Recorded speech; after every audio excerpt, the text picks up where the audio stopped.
In December, Bangladesh went to the polls, with Prime Minister Sheikh Hasina securing a landslide victory. She said she won on the back of Bangladesh's impressive economic record and a decade of growth. Her opponent says she stole the election. We are rejecting the results. While international monitors accuse her of silencing her critics and muzzling the press. The gagging of the media, the extrajudicial killings, the disappearances. So, is Bangladesh becoming a one-party state? And whilst hosting over 1 million Rohingya refugees fleeing Myanmar, how long can and will Bangladesh protect them?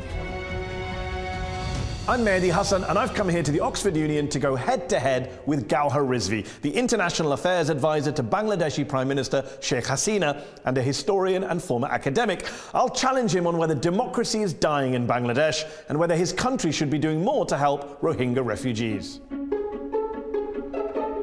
Tonight, I'll also be joined by Tasneem Khalil, a Swedish-Bangladeshi journalist and author of Jallad, Death Squads and State Terror in South Asia.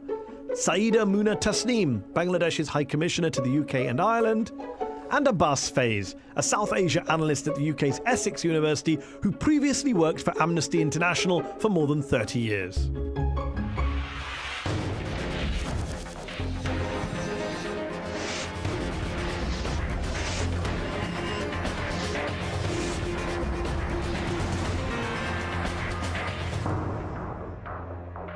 Ladies and gentlemen, please welcome Gowher Rizvi. Gowher Rizvi has held senior positions in universities around the world, including Oxford, Harvard, and the University of Virginia. He's worked for the Prime Minister for a decade, and his role is the equivalent to that of a cabinet minister. Gowher Rizvi, following your party, the Awami League's recent landslide election victory in December, it does look more and more like Bangladesh is becoming a one-party state, does it not? I'm surprised that you would say that. This has been said earlier by a number of people. So it's not that surprising? No, but I'm surprised that you said it. Okay. Because as one who has studied politics, you will understand that just because a party has been elected 3 times, it is not a one-party state. The reason you're being called a one-party state is not just because you win lots of elections, as you say, many parties do that. It's the margin by which you win. Just to be clear, of the 300 seats contested in the December election, how many seats did your ruling coalition win in Parliament? 288. 288 out of 300? Yes. How many did the opposition win? Well, let me put this question to you. 288 to 7. Let me put this question to you differently. Give me one good reason why the opposition should have been voted into power. They did not have a manifesto. They were ambivalent whether they will go into an election or not. So you're comfortable with a 96% of the seats? That's what you want? Yes. Sheikh Hasina is now winning the kind of percentage victories that Bashar al-Assad and Kim Jong-un win. 96%. Right. You're comfortable with that in a democracy? No, you're fine with that? No. I think the comparison is totally irrelevant. Here, there was 39 political parties contested in the election. Free and fair elections took place. Large number of international observers were there who saw it for themselves. Who would not vote for a government which has performed so brilliantly by any count? And if you want me, if you give me... There are many brilliant governments and they win 50, 60, 70%. Okay, you say it's a free and fair election. Let's deal with that point. As you know, the European Union has said there were, quote, significant obstacles which have tainted the electoral campaign and the vote. Transparency International studied 50 constituencies in Bangladesh and found serious irregularities in 47 of them, including fake votes, ballot stuffing, voters barred from entering polling stations. The BBC have footage of a stuffed ballot box in the port city of Chittagong. Are the BBC and Transparency International just making this all up? One of my closest friends is the head of Bangladesh Transparency International. Okay. So I'm not going to impute any... So then deal with the report, 47 out of 50. I would like... No, the Election Commission found irregularities in 15 or 19, I forget the exact number of polling stations. And when you remember, there were 40,000 plus polling stations. So if But here's what I don't get. 15 or 19. It's not that it's 15 or 19, it's that irregularities. your friend's organization looked at 50 seats and 47 of them turned out to have irregularities. I am yet to That's see something, the- I can't I am do the yet maths to- off the top of my I- head, but I that's am like yet to see the 95%. evidence. It's like your margin of victory. No. Isn't the happened. problem that Human Rights Watch describes how opposition members have been arrested, killed, and even disappeared in the months running up to the election? There was a, quote, atmosphere of fear. 150 opposition members were arrested just 2 weeks before the election. Surely that cripples your election campaign if the government keeps arresting your members. These were people who committed arson and killing in the months of January to March 2015. After that, they went underground. They hid. At the time of the election, they resurfaced. There were allegations, criminal charges against them. And so when they resurfaced, they were arrested. Well, I just want to deal with some of the people you put criminal charges against in the opposition. You said that a man called Mintu Kumar Das, a Dhaka BNP leader, was charged with blocking a road in September 2018. The problem is he died in 2007.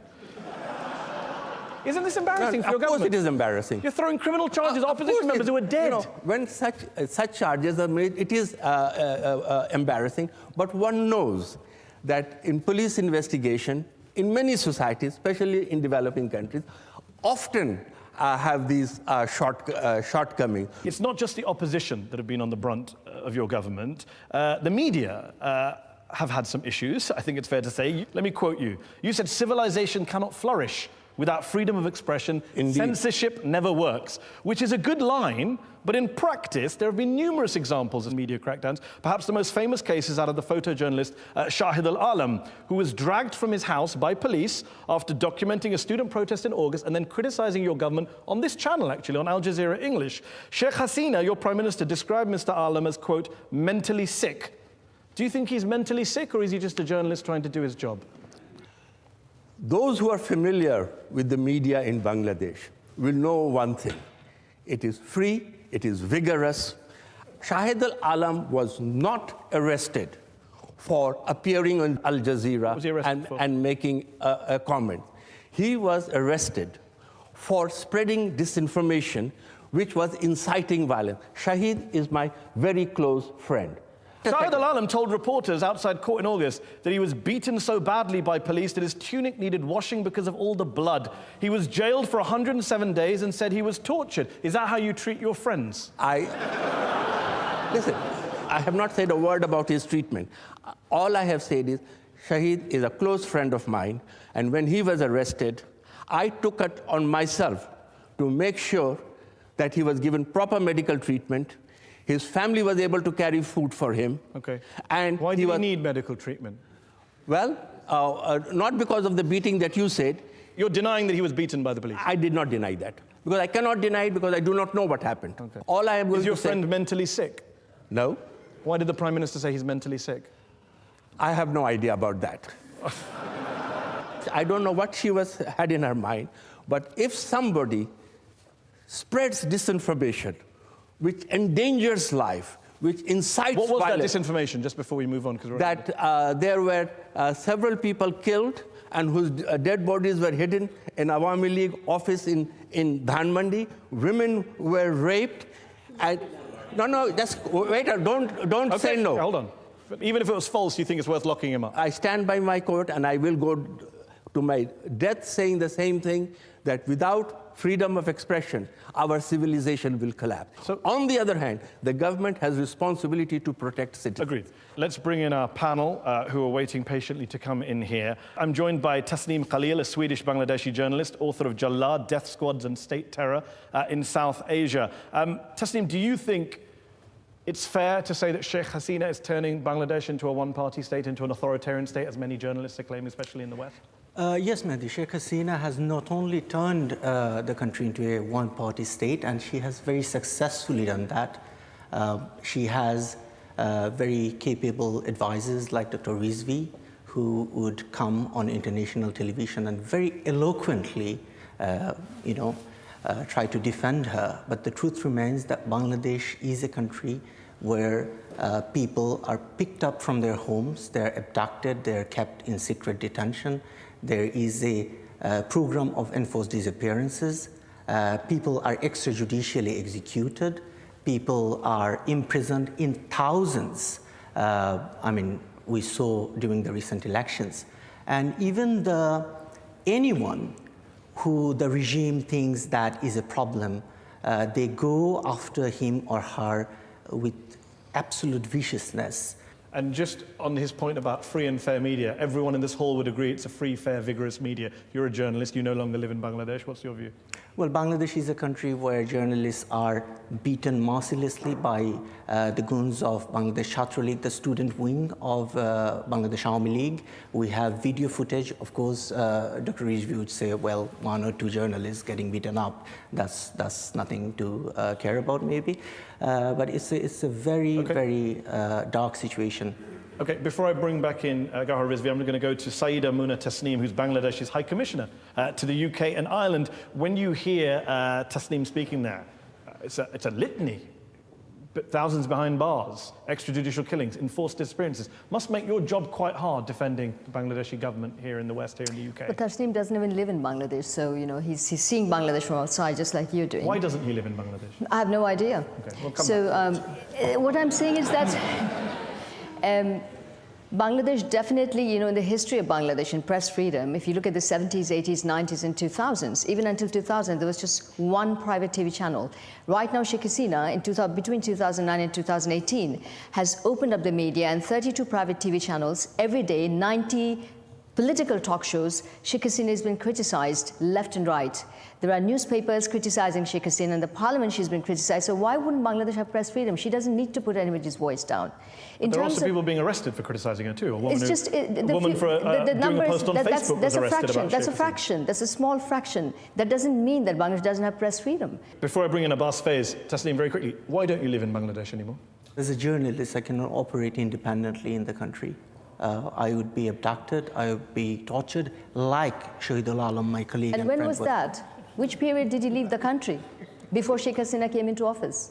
But he's given many examples as well. Let me bring in Abbas Faiz, a South Asia analyst at the UK's Essex University, previously worked for Amnesty International for more than 30 years. Abbas, Tasneem mentioned enforced disappearances as well, something I'm going to bring Gowher Rizvi back on as well. Can you shed some light on what is going on in Bangladesh with these claims being made about people disappearing? Well, what is happening in Bangladesh under the current government's watch is really very unacceptable. In terms of democracy, all the independent institutions of the state have been weakened. The parliament has become an extension of the government, and all of these things have happened by the support of people, intellectuals like Mr. Gowher Rizvi, who are actually falsifying the nature of the issues. Now, to just go back to the enforced disappearances, the way it happens that a group of plainclothes officers go to the house of the people, they collect them, they take them away, and then the police, the security agencies, and all of those people,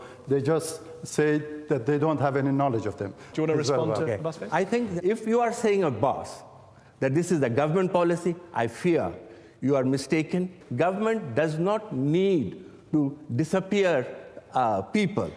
Government have authority to arrest people if they feel somebody has done things wrong. But you have the responsibility to protect them. And to remand them. Okay. Are you denying that people like Mir Ahmed bin Qasim, Hassan Ali, Shafiq al-Islam Modu, who would, in front of their families in many cases, were taken by plainclothes police officers, on CCTV in one case, were they not taken? I am going to say again. Are you denying and again, that? No, I'm you saying asked me for it evidence. is most deplorable if this is true, if this were to happen. But other names were also given. The same set of people have resurfaced and are openly moving around in the society. But not all of the names. If the British by. government and the US government and Amnesty International and Human Rights Watch and Bangladeshi human rights groups are all saying that people are being disappeared, shouldn't you investigate that? Of course we will investigate. Independently. Okay. Huh? I want to ask you about the War Crimes Tribunal set up in 2010 by the Bangladeshi government to bring justice for the atrocities that were committed during the War of Independence in 1971. First, these tribunals were welcomed by the international community. However, in recent years, the UN, Amnesty International, Human Rights Watch, the International Center for Transitional Justice, they've all raised serious concerns about the fairness of these trials, in particular the use of the death penalty. You claim to be part of a progressive party, but you're overseeing tribunals that the International Commission of Jurists says do not adhere to international standards of a fair trial and due process. Let me first ask you, Why is it every time I ask you a question you want to ask? I want to ask you because that's not how this works. No, because you have raised the question of international practice, international standards. Do you not like international? No. I am going to ask you: is there an international gold standard? No, there isn't. What exists is in every country. The countries have set up their own courts, and where you compare the court is with the normal high court and the appellate division. Was the process followed in the tribunal in any way inferior to our high court and our Supreme Court? No. Bangladesh was the only country which tried war criminals and gave them full right of representation. Full evidence was placed into the hands of their defense lawyers. They were allowed to bring in as many defense lawyers as necessary as witnesses. What about witnesses who were abducted from outside the court prior to testifying? I don't know about that particular thing. The International Commission of Jurists says defense witnesses have been abducted and intimidated, and there are credible allegations of collusion between the government, prosecutors, and judges. Isn't it the case that Sheikh Hasina just wants to get guilty verdicts and therefore cut corners? First you tell me it is not of international standards. When I tell you that the standards followed in Bangladesh courts were higher than what that happened in Nuremberg trial, is as good as I don't remember anyone accusing the Nuremberg trials of abducting witnesses outside the court. No other international tribunal gave an opportunity for appeal. Not only appeal, it also gave Bangladesh rules gave an opportunity for judicial review. If after all these things you say, I'm not saying that these I'm saying were international not fair. jurists are saying it, who know their stuff. Okay, let's move on. There was a lot of opposition between quote-unquote secularists and Islamists in Bangladesh. In just 3 years, between 2013 and 2016, as you know, there were 10 brutal murders of atheist bloggers, as well as other activists. Is there zero tolerance for extremists who kill bloggers from your government? Indeed, yes. Then why did after the death of one blogger, Avijit Roy, in February 2015, why did Sheikh Hasina's son, an advisor to the government, he said your government, quote, can't come out strongly for him as they don't want to be seen as atheists.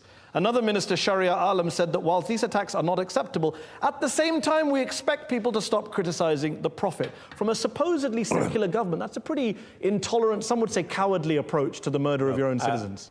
I'm not going to defend the statements made by others. You can ask them.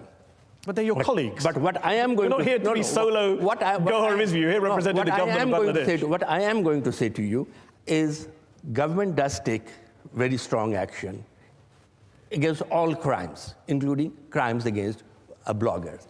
But what is often not recognized is that there is also another law in the country which says that you can be punished for insulting religious beliefs or hurting religious sentiments. Is that your version of a blasphemy law? That is what a blasphemy law is. So how can you say you're a secular government, secular country? Of course we are secular. You're locking up bloggers for offending religious sentiments. How is that secular? I don't know as yet of which blogger has been arrested for... Russell Pervez, no. Blogger who fled to Japan after being arrested. Was he arrested for... for insulting religious sentiments, yes. No. If you are going to incite violence by inciting... No. Come on. There's no incitement. I'm asking you, are you a secular country if you lock up bloggers for offending Islam? Yes or no? I do have to, as a member of the government, say that if public safety is endangered, governments have a responsibility. That's an excuse that many governments use. You say that you're a secular party and secular government. You say your opponents, the BNP, the Bangladesh National Party, are theocratic. You say they're in bed with Jamaat-e-Islami, quote-unquote, Islamists. But some would say that you've gotten into bed with some pretty extreme groups too, the Hifazat-e-Islam movement. You've given in to some of their pretty extreme demands. You even refused your party to condemn them when they recently attacked the education of teenage girls in Bangladesh. Why? Now, maybe compare like with like. Jamaat is a political party. Hifazat-e-Islam is not a political party. Irrelevant to my question. No, it is relevant. No, I was asking about secularism. It is. How are you a secular party if you ally? I am coming to that. Okay. It is a students' movement. So was the Taliban. It's a students' movement. There are 1.4 million students studying in in madrasas controlled by the Hifazat group. The government is trying to bring them out, to modernize their curriculum, to make them employable, to train them in modern sciences and education so that they become employable and keep away from radicalism. No one's saying you shouldn't talk to them. And that's it's what about giving in to their demands. You say that you're modernizing their curriculum. They seem to be having more impact on your curriculum. They asked for 17 stories and poems to be removed from school textbooks. You agreed. They asked to move a female statue representing justice from the Supreme Court. You agreed. They condemned the education of teenage girls. Your minister said that's fine. It's free speech. You're just appeasing them while telling the world you're secular.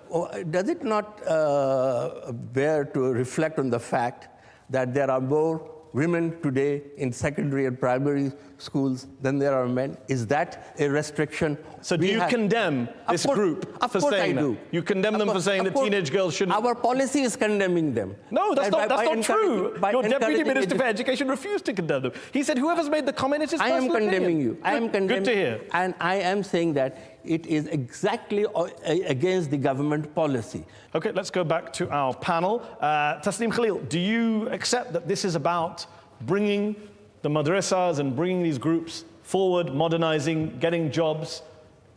What's your position on the relationship between... Hifazat Islam came to prominence back in 2013 after the murder of a blogger, and their demand was capital punishment for anyone who would criticize Islam and atheists. They would carry placards saying that, kill atheists like you would kill dogs and cats. That is Hifazat Islam.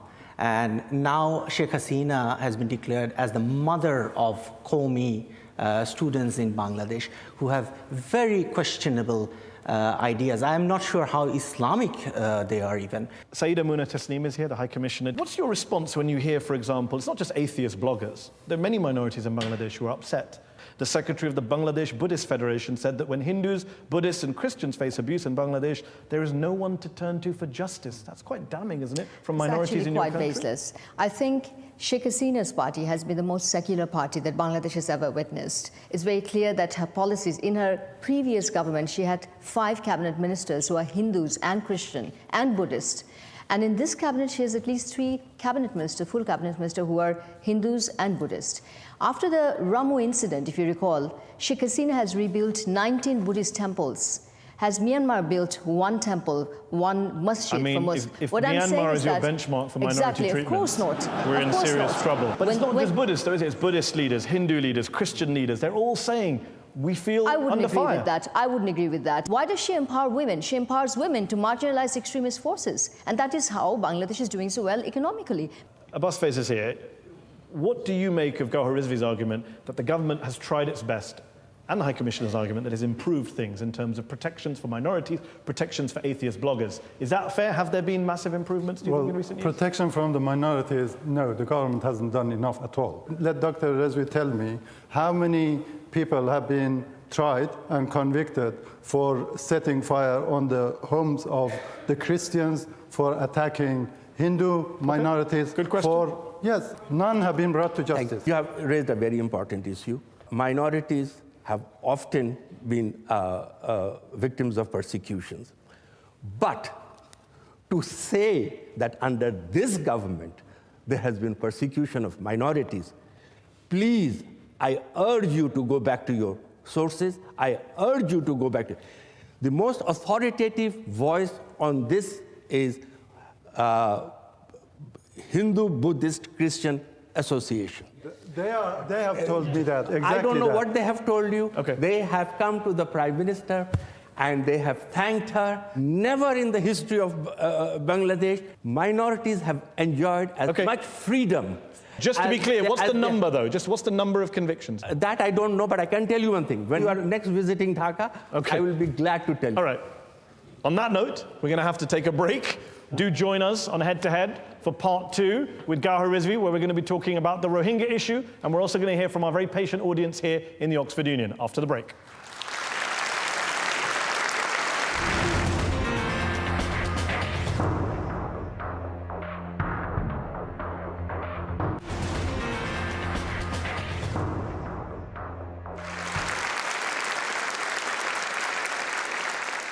Welcome back to Head on Al Jazeera English. My guest tonight is Gowher Rizvi, International Affairs Advisor to the Bangladeshi Prime Minister Sheikh Hasina.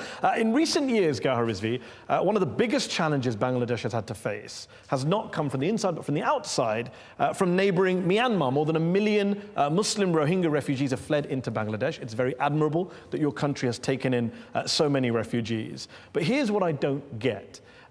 You've called what's happening in Myanmar ethnic cleansing. Your boss, the Prime Minister Sheikh Hasina, has called it, quote, tantamount to genocide and crimes against humanity. And yet your solution to the crisis seems to be to try and send the refugees back to Myanmar. It makes no sense, really. That is the end solution, that these people belong to Myanmar. They want to go back home, and they must go home. However, what we have also said is we will only send them when the conditions are safe and people will go back voluntarily. Very few governments in the world, let alone a developing society, host 1 million refugees and then say, we would like you to go back only when the situation is safe. Now, of course, the problem doesn't lie on Bangladesh side. It lies on Myanmar side. Agreed. And what else can Bangladesh do?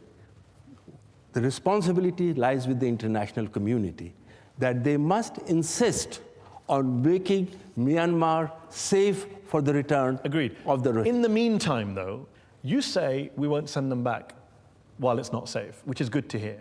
And yet in November, there were reports covered by international media, covered by human rights groups, that you were trying to send them back against their will. Security forces were deployed to some of the camps in Cox's Bazar.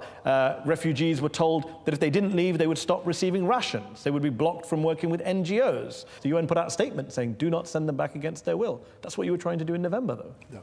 Let me clarify. What we had said was those who want to voluntarily return. Because Myanmar government criticized us, saying that Bangladesh is preventing the return, forcibly preventing the return of Rohingyas who want to come back. So we said, if those who would like to leave voluntarily may go. People refused to go voluntarily. We did not push out, we did not force. The UN referred to terror and panic in Cox's Bazar at the imminent risk of being sent back against their will. I don't know from where this statement came, but the UNHCR person from Bangkok with whom I worked very closely, we worked in concert.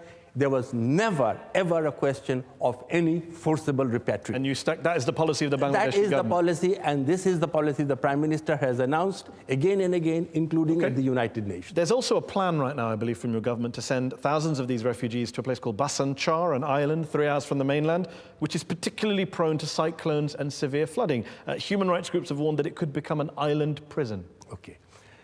The whole of coastal region is prone to cyclones, storms, tidal surges. So that island is not anything different from the rest of the coastal belt.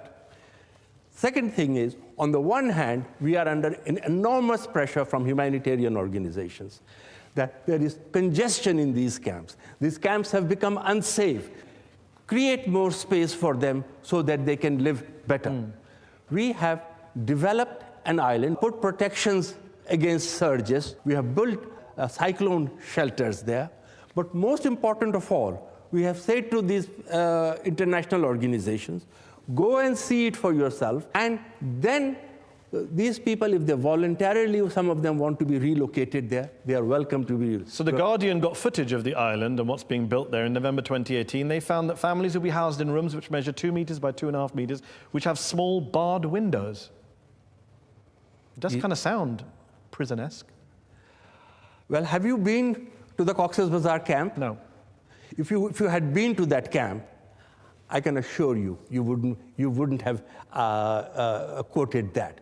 Because that accommodation created in Bhasan Char is far, far superior to the current existence of the temporary shelters in which they are living. Okay, you could allow some other countries to take some of these refugees off your hands, but you don't seem to be letting them. The Bangladeshi government refused exit visas to Rohingya refugee women who had been offered asylum in Canada under a specific program designed to take care of victims of sexual violence. Why would you do that? When did this happen? In 2018. I don't know why this happened, but let me give you a larger explanation. The larger explanation is that there is a fear that if third country settlement begins to happen, and we don't know how many people Canada was willing to take. Yeah. There are 1 million people. If you want to take 50 or 60 people, all it does is it creates hope, those who are left behind in Myanmar, that if you can reach the camps of Bangladesh, you may be resettled in the third. That is the argument. You may refuse it. It's not a good argument. You may reject it. You say that people in Myanmar are facing genocide. If you're facing genocide, you want to get out. It doesn't matter whether you go to Canada or not. Okay, I did not. I'm saying so. I said this is another argument that has been. And what about the argument that you could have let more in earlier? It was admirable to let in 1 million people in the last couple of years, but Rohingya refugees have been fleeing the violence there for years now, as you well know, and yet you were turning them back. Between 2012 and 2016, Bangladeshi border guards were turning away refugees in the hundreds. Many of those people who turned away probably died. Go one step back.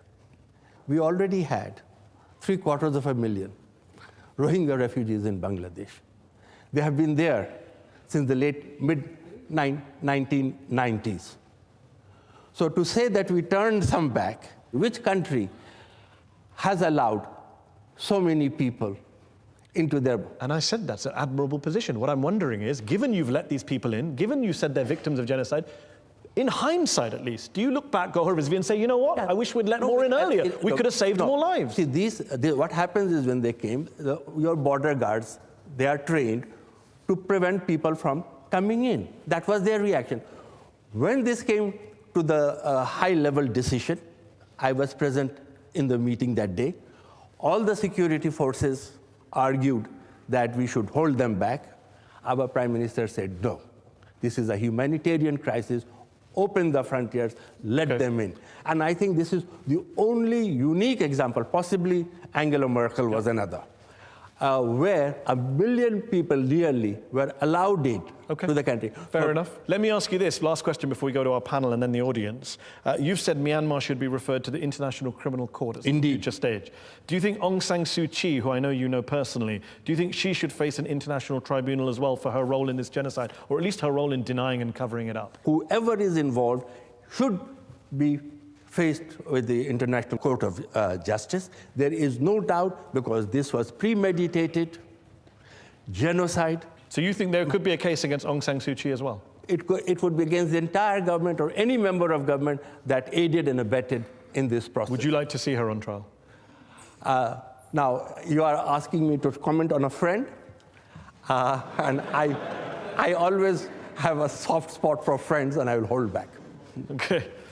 Interesting choice of friends tonight.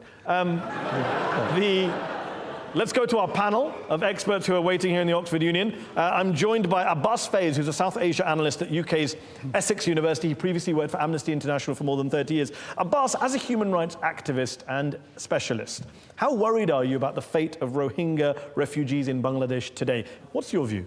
It is commendable what Bangladesh has done, but that is not enough. They've got to actually start a very strong movement within the international community to ensure that the pressure that is needed to be placed on the government of Myanmar is done. The government of Bangladesh is not doing all of that. Saida Muna Tasneem is here, Bangladesh's High Commissioner to the UK and Ireland. You've also served on Bangladesh's National Task Force on the repatriation of Rohingya refugees. Abbas says you've done well, but not enough. We have done excellent. We're the only country in the world who's giving maximum protection to the Rohingyas. Why isn't the world doing enough? That should be your question, not what Bangladesh is doing enough. Bangladesh is a country which is an LDC. We are at least Bangladesh is the least developed country. We're the most densely populated country in the world. We are sharing our food and space and sovereign space with the Rohingyas. We've given 6,000 acres of land for Rohingyas.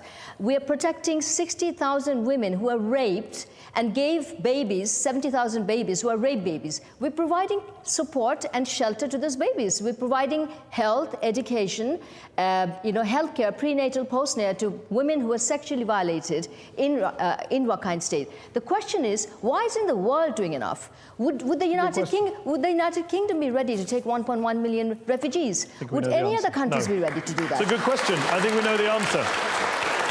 Let me bring in Tasneem Khalil, who's a Swedish-Bangladeshi journalist, author of Jallad, Death Squads and State Terror in South Asia. Tasneem, you're a critic of this government. It's very difficult to disagree with what the High Commissioner is saying there. They've done a lot for the Rohingya refugees. This is Sheikh Hasina's finest hour. Mehdi, genocide is not something where we just have a competition of who has done enough and who has not done enough. I mean, I'd like to ask a direct question to Dr. Rizvi here. I mean, you say that you want to see Myanmar tried at the International Court of Justice for genocide. You, on record, said it is a genocide. Prime Minister Sheikh Hasina said it's a genocide. Now, what is stopping you from referring this case to the International Court of Justice under Article 9 of the Genocide Convention? I think the answer is obviously no, we haven't done it. But, a government which has its hand full, training, feeding, providing health care, to say why the government has, of course we will do. Of course we will do. And thank you. Whatever it needs Thank to be you. done. We're going to wrap this up and let's go to our audience. Raise your hands. I'm going to bring you in as many of you as I can. Let's go to the gentleman here in the front. I represent Ahmed bin Qasim. He was disappeared by the Bangladesh Special Forces RAB in August 2016, with all the evidence pointing to this being done on the direct orders of Prime Minister Sheikh Hasina. He's only one of hundreds who've been disappeared. These disappearances have been noted by UN human rights bodies, international human rights organizations, the international press, and foreign embassies. When will the Bangladesh government stop pushing the ridiculous line that the disappearances are not happening? And when will these men be released so they can return to their family? When disappearances happen, it is deplorable. But I have also said that this is not a government policy of removing people. So where is his client? I wouldn't know. Since you are the lawyer, you tell us, where is your client? You tell us. Go on, do you want to respond? And with proof. There was credible evidence he was being held in Dhaka cantonment, a military base in the middle of Dhaka. And that's credible evidence from foreign embassies. And your government knows where he is. No one believes that you don't. You don't even believe. That's fine. You don't even believe that. So thank you for the statement, but you have said nothing. You have just made a statement that he is You located. asked him a question. He told you where he thinks he is. No, now it's your job to go check it out. You're the government. Check it He's out. not. I am prepared to check it out. But when you use the word credible, well, I have to take your word for it. You want the cell number as well? Some information. I mean, come on. He would give me some information. Let's go back to the audience. Gentleman here in the front. Thank you. I covered the Rana Plaza factory collapse and the aftermath of that. And back in 2013. 2013, which was a convulsive event and which created a lot of promises from the government. I'm just curious because it seems that now, as thousands of workers are demanding fairer wages and have not been allowed to be unionized, they're being shot at, beaten up, and summarily sacked from their jobs. This is the recent protest you're referring to. Yes, and despite just 2 days after the election, the government gave a 75% tax break to factory owners, and in a country which has the highest growth rate amongst rich people in the world. Okay. I don't know if you have been back since you covered Rana Plaza. Enormous changes have taken place. To begin with, Bangladesh is now fully compliant with its commitment to the ILO Convention. Bangladesh Constitution fully allows unionization. There are no restrictions to it. Working with Accord and Alliance, we have improved and made all the factories safe. We are insisting that the owners provide minimum health care in the factories, And as far as the government is concerned, there is no restriction whatsoever on unionization. So what has happened since? Do you regret that it took the deaths of hundreds of innocent people for these changes to come about on your watch? You know, tragically, often a war, a tragedy pushes the momentum and the speed at which changes take place. So yes, in that sense, a tragedy did propel us to move fast. Okay, lady there, second row. What are the challenges and vision of present government in Bangladesh after this landslide victory? Well, our plans and visions are very, very straightforward. We have numerous steps. By 2021, we want to become a middle-income state. By 2030, we want to complete and fulfill sustainable development goals to the extent possible. And by 2042, we want to be a developed country. Okay, let's go to the lady here in the front. Hi, you spoke about Shahidul Alam. I'm the niece of Shahidul Alam. Yes. We've sat here and heard you say that there's freedom of expression in Bangladesh, but you know what happened to my uncle, your friend, for scrutinizing the government, perhaps not in a dissimilar way from what's happening now as a journalist, the way that Mehdi is a journalist, also scrutinizing your government. We've all listened and laughed and debated about everything that's happening, but the reality is that Bangladesh is a living nightmare for thousands of people. You deny it, but there is torture, extrajudicial killings, disappearances, the ugliest face of the human condition. Okay. And if you're saying that everyone's lying, then I think you're insulting people.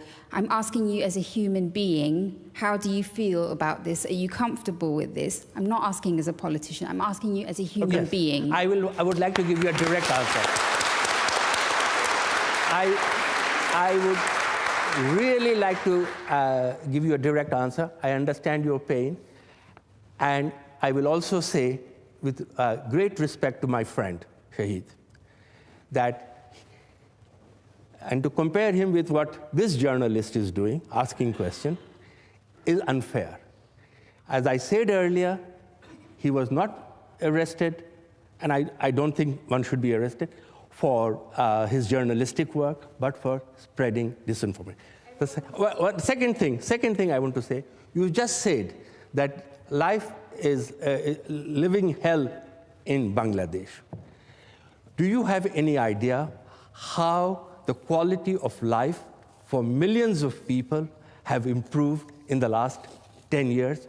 How millions of people have moved out of extreme poverty and are living? How Bangladesh has achieved higher social indices in all respect compared to all its Gowher Rizvi, its neighbors. No one is disputing the economic record, but you are on record. You are on record saying that development is not the same as democracy. You are the one who said that. I said these two go hand in hand. Exactly. And you cannot exclude. So I am coming to that. But you said it is living hell for thousands of people.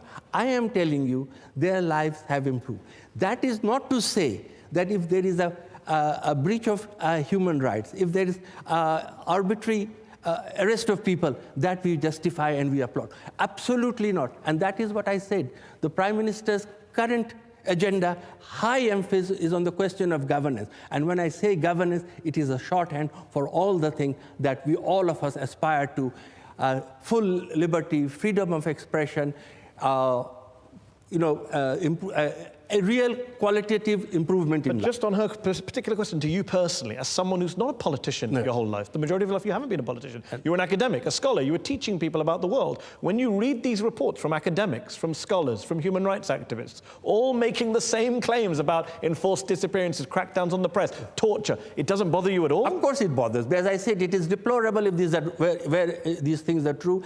And I also say to you, whenever this information has come to me, and I cannot at this moment divulge names, I have done everything personally, humanly possible to make sure, including in the case of your uncle, which I do not want to say it publicly. Okay, let's go back to the audience. Yes, gentleman here in the tie. Just a direct question to Mr. Rizvi. He is an advisor to the PM. and he's a very intellectual man. But does he call that when there is a crackdown on opposition and there is a extrajudicial killing and enforced disappearances, even the opposition party doesn't have any freedom to gather free assembly or anything, they cannot speak. Is that called democracy in Bangladesh? What has happened was not a crackdown. What happens is, again, this is the law of the land, that if you want to hold a public meeting, you need to secure the permission of the police department so that adequate facilities are provided. But where the difficulty arose, when two parties decide on the same day to hold their meeting in the same venue. Now, which police force in the world will allow two rival parties to assemble in the same? Let's go back to the audience. Dr. Rizvi, you've already answered a couple of questions on the enforced disappearances and some of the other human rights violations, and you've used the term deplorable. Why have you refused to engage with the UN special rapporteurs and working groups when they've tried to engage with you on this issue, and all you do is flatly deny the existence of these? That is true what he said. UN special rapporteurs are on record. Let me ask my colleague. We are working very closely with UN special rapporteurs. Geneva. But have you invited them to visit the country? They always request us to come to the country. We always allow that. And how I don't about know of any record where we didn't allow it. And are you going to take them to some of the prisons we heard mentioned earlier, where some of these people might be Actually, held? UN Special Rapporteur has visited Bangladesh's prison once. It's not a question of inviting them. There have been complaints, there have been requests made by the special rapporteurs that your government has not replied to and not engaged with in any way. Okay, just before we finish, one last couple of questions from me, very quickly. You're an advisor to Sheikh Hasina. You've been for years. You represent her here on the international stage. You know that she is now widely considered by many people, many journalists, many governments, to be leading Bangladesh towards an authoritarian destination. You may not agree with that view, but you know that is the view of many people. Do you feed that view back to her? Does she care? Because there's a quote from her son where he says that she thinks it's a badge of honor to be called authoritarian. Well, no, what he was saying is, Lee Kuan Yew has been called an authoritarian person. The Prime Minister of Malaysia, Mahathir Mohamad, has been called. So he was putting it in that context. My point is this: yes, these things have been said. We have heard it. We have heard it, and we hear it again and again. I think the reality is very different. We have had regular elections, not only at the No, you made this point. Yeah. I'm asking about her. What is her attitude when you tell her?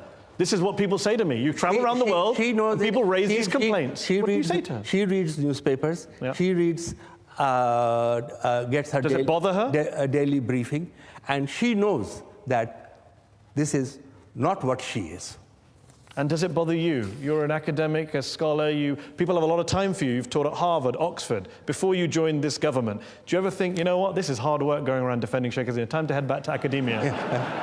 I can tell you one thing. While I would love to do that, let me say to you, I am truly delighted to be able to stand and speak for a person who has qualitatively changed the lives of millions of people in Bangladesh. That is, and as she has promised herself, that she is going to address many of the questions that have been raised. So I think we should applaud her for what she has achieved. We should give her the credit where the credit is due, and to start believing that somewhere in the middle, because some people say she's very good, some people say she's very bad, so we take the middle. No, let's be a little bit more. But you have no plans to retire anytime soon? I'm 70. I'm 70 this year. Well, congratulations. Thank you. And I have writing aspirations, but at the same time, I'm very privileged and honored to serve Sheikh Hasina. Gowher Rizvi, thank you very much for joining me on Head to Head. That's our show. Head to Head will be back next week. Thank you.